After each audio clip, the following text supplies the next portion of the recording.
All right, let's talk about something many Americans have done more times than they've flossed or read the terms and conditions. The Pledge of Allegiance. You know the one. Hand over your heart, facing a flag, mumbling words you learned when you were barely tall enough to reach the water fountain. It's a morning ritual in countless schools across the nation. A staple of American childhood right up there, with mystery meat in the cafeteria and the existential dread of dodgeball.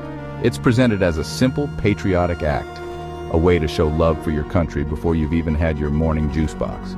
But have you ever actually stopped to think about what you were saying? I mean, really think about it.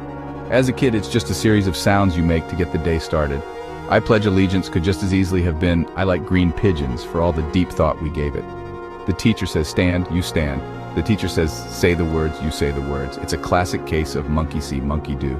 The whole exercise is designed to be automatic, a piece of muscle memory for the mouth. We do it because we're told to, and that's that.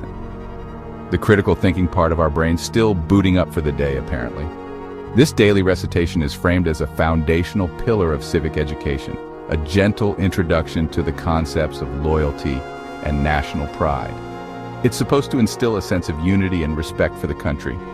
But here's a thought, maybe just maybe making small children robotically chant a loyalty oath before they can even spell allegiance is a bit weird. It's a practice that feels more at home in a country with a lot more parades and a lot less freedom of speech. It's one of those things that, if you saw it happening in another country on the news, you'd probably raise an eyebrow and say, well, that seems a little intense. The truth is, the Pledge of Allegiance is not just a quaint schoolhouse tradition. It's a powerful piece of political messaging, carefully crafted and strategically deployed. It's a script we're handed from a very young age, one that shapes our understanding of America before we have the tools to question it. It tells us a story about our country, a story of unity, divinity, liberty, and justice.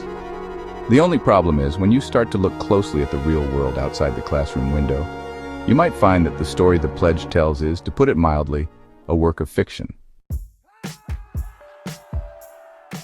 Let's get into the nitty-gritty, starting with the very first line. I pledge allegiance. It sounds so formal, so official. But what does it actually mean? To pledge allegiance is to make a solemn promise of loyalty. You're not just saying you like America. You're not saying you think it's a pretty decent place to live most of the time. You are swearing an oath of fealty, like a knight kneeling before a king. You are promising to be faithful and obedient to this entity, this concept of a nation represented by a flag.